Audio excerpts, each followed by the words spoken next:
Always recaps, presenting The Shawshank Redemption. This movie depicts the tale of Andy Dufresne, a wealthy banker who is charged with killing his wife and her boyfriend. Andy is given 2 consecutive life sentences at the notorious Shawshank State Prison, from which no inmate has ever managed to escape alive. To know how he managed to escape and lived a prosperous life, stay with me. Let's start the movie. This movie starts in 1947. We see a guy called Andy Dufresne was driving a vehicle in Portland.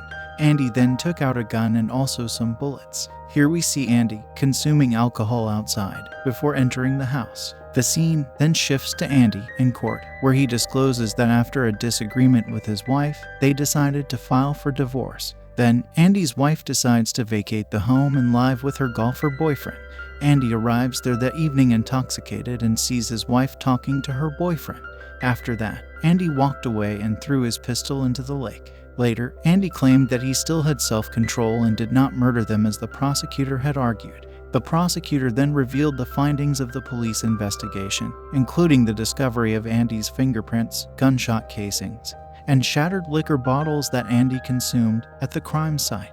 Prosecutors urged that Andy be given a life term in jail for the murders of his wife and her longtime lover, even though the police failed to find the pistol the murderer used to kill the victims. Andy received 2 life sentences at Shawshank State Prison for the killings of his wife and her lover because there was insufficient evidence to support his innocence. After then, the scene changes to depict Ellis Redding, also known as Red, as a prisoner. Red then comes before a grand jury to challenge the judge's life sentence after serving 20 years in jail. The grand jury, however, dismissed Red's appeal despite the fact that, during his jail time, the individual has exhibited decent behavior and has never been a troublemaker. During his solitary confinement at Shawshank State Prison, Red started to provide the supplies that other prisoners needed, such as alcohol, drugs, and so on. Maximum security is maintained at Shawshank State Prison for notorious offenders, the majority of whom get life sentences. Here we see Andy and the new detainees were welcomed by the inmates.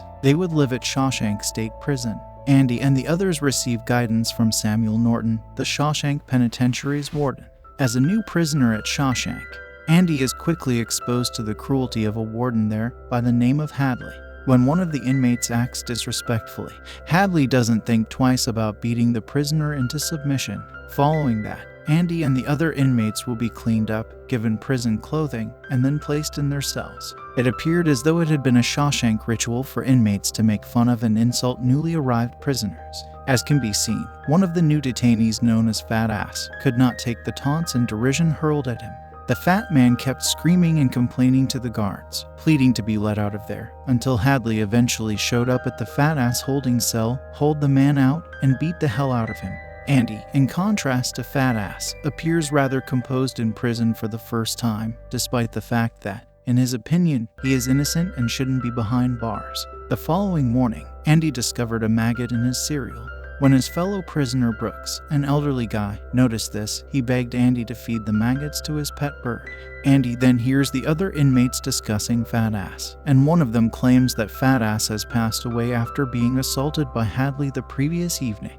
Now, inmates from the gang, the Sisters, may be seen watching Andy while he takes a shower, who have a history of harassing other convicts sexually.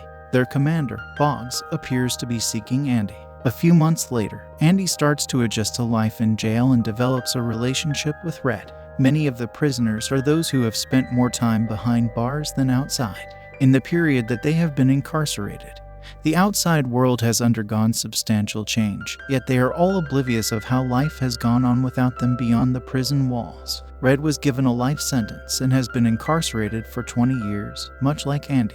Red is informed by Andy that he needs a rock hammer as well as a sizable picture of the actress Rita Hayworth. Red questioned Andy about his plans to use the hammer to create a tunnel within the jail, noting that it would take years for him to accomplish so with a normal rock hammer, and that it would be difficult to escape from there. Andy promises Red that once the hammer comes, he will understand. Now, Red warns Andy about a gang of inmates, called the Sisters, because they have their sights set on him. Red orders a hammer for Andy, and when it arrives, he thinks to himself, it will take 600 years to create a tunnel through the prison with this hammer. Andy enjoys cutting stones, and it appears that he wants to keep doing so with this hammer. Now, Andy had begun to blend in with the other inmates in prison life, but one night he ends up in the clutches of the 3 inmates who had unclean eyes on him.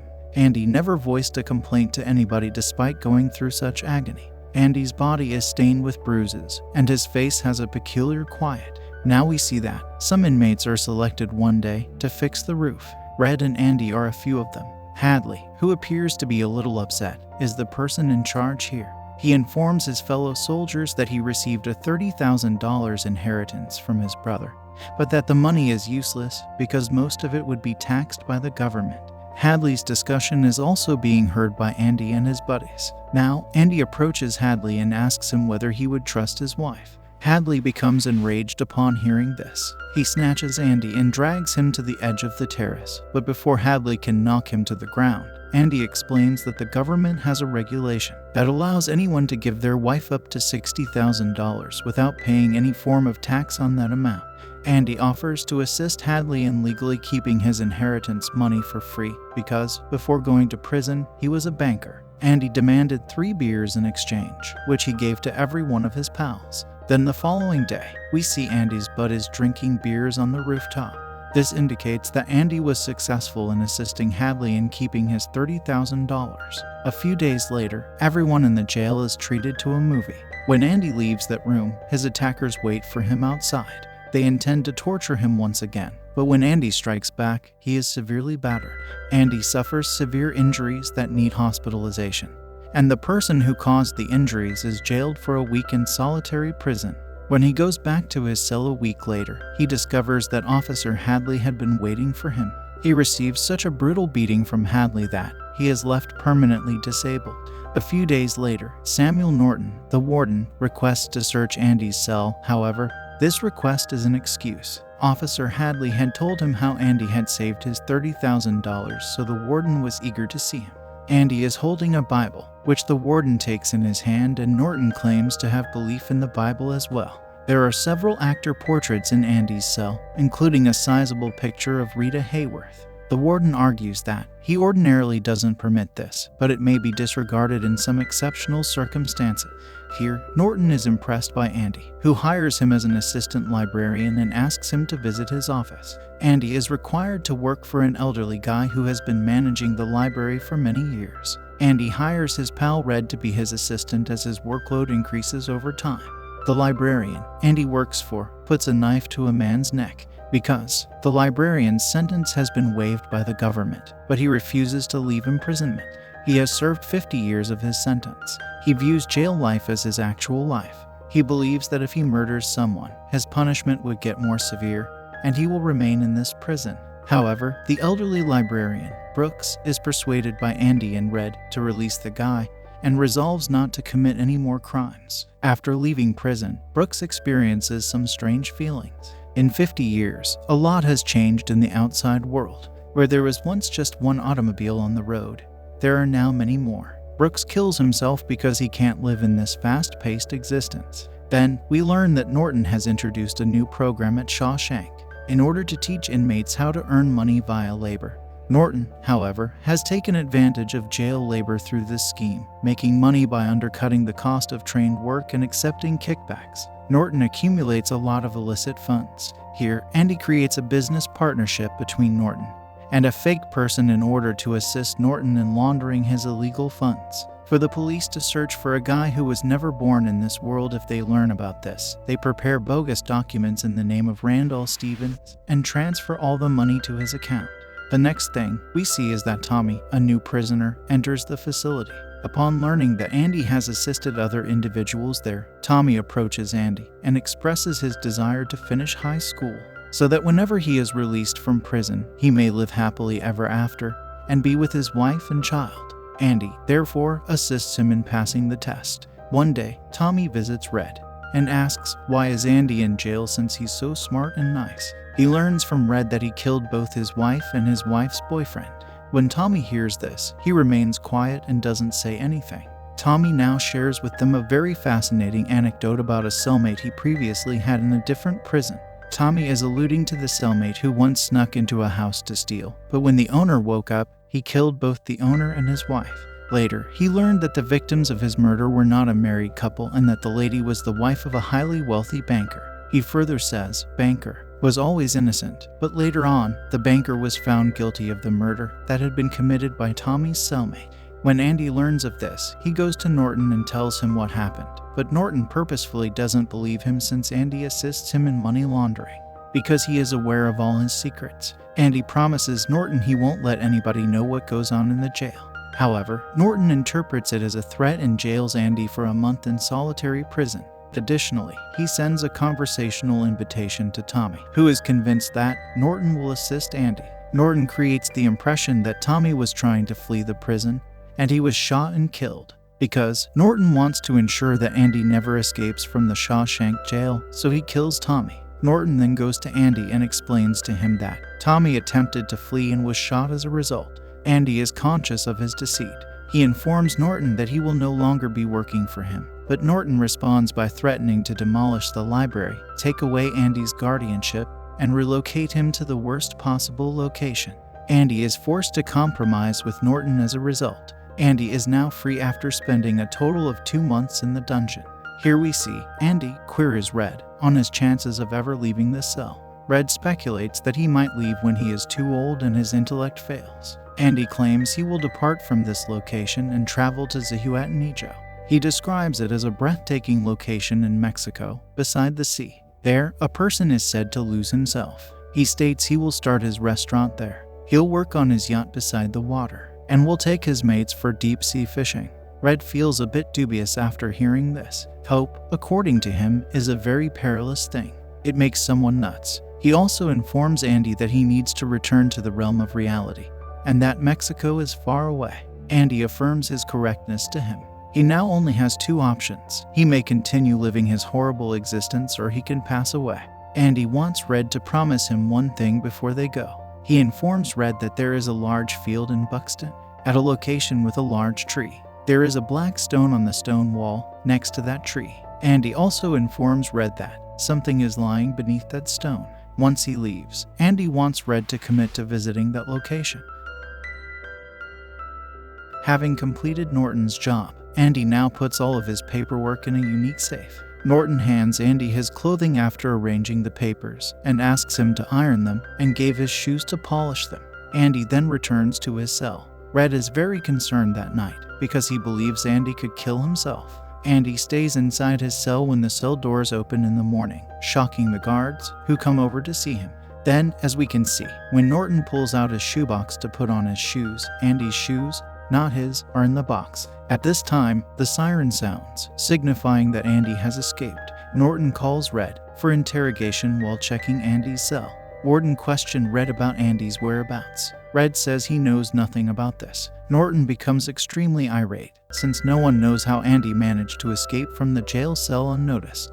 He tosses a little rock at the poster on the wall in a fit of rage, and to his amazement, the rock breaks through the poster. Norton pokes his fingers into the poster to check where the rock went, and he discovers that Andy has dug a massive tunnel there. Everyone is shocked to witness this because the wall is enormously strong.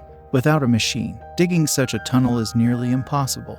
But Andy succeeded in doing the unthinkable and escaped. All of the guards then flee to the location from whence Andy exited. There, they discover Andy's old clothing, along with a soap bar, comb, and hammer that he acquired from Red 20 years prior. Andy has been digging a tunnel in the wall for the past 20 years with the same hammer. He stored any dirt that came from the wall in his pockets and spread it across the area. Andy kept all of Norton's black money paperwork with him when he last worked for the warden, and he also put his Bible in Norton's safe. Norton is unaware of this. Andy wore the garments that the warden had given him to press underneath his clothing. He also wore the shoes that the warden had given him to shine. At night, after the prison's lights had been shut off, he emerged from the tunnel.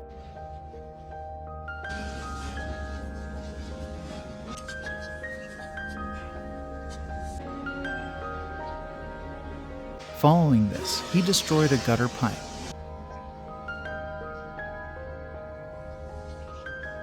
Went inside it and exited the jail, from which no inmates had previously managed to escape. Andy crawled to a gutter pipe, which is the size of 2 football fields, but he still managed to escape. The next day, Andy visits the bank, where Norton's illicit funds are held. Norton's fictitious business partner, Randall Stevens, is listed as the beneficiary of the funds. In reality, Andy used to sign for this fictitious inmate. Andy adopts the identity of Randall Stevens and withdraws all the money because he has all the documentation in that man's name. Andy is not just free, but also extremely wealthy, since this sum of money is close to $2.95 million. Andy provides the press copies of all the documents related to the black letters from Norton that he has. The next morning, Norton's legal business background is revealed to the media. And when he unlocks the safe, the Bible Andy left for him instead of his paperwork is inside. Andy had written a letter for Norton on the first page of the Bible, saying, "You were correct, redemption is genuinely in this book." And as Norton turns the page, he notices a hammer mark. Andy had punched a gap in the paper that contained his hammer by cutting it into the shape of a hammer. The hammer was in the same Bible when the warden entered Andy's cell for the first time 20 years ago. The full truth about Norton has now come to light. When the police arrive to take him into custody, Norton shoots himself in the head. After some time, Andy's friend, Red's sentence has also waived. Red receives a job, but after spending more than 40 years of his life behind bars, he doesn't appear to be interested in life outside of prison. Red, who likewise intends to kill himself, resides in the same room where librarian Brooks once lived. However, he soon recalls the vow he gave to Andy. He reaches the field and walks toward the large tree there, just as Andy had earlier stated. There is a stone wall with a black stone on it. There is a container underneath the stone when Red takes it up. A letter and some cash are contained in the package. The letter is from Andy, inviting Red to visit Zihuatanejo, the location he previously told him about. Andy also added, "Hope is a good thing, but the finest of all things, and a good thing never dies." We see that Red reaches there and finds Andy sitting in the boat, mending it. Andy had told Red in prison about his dream of this location. That's all from this movie.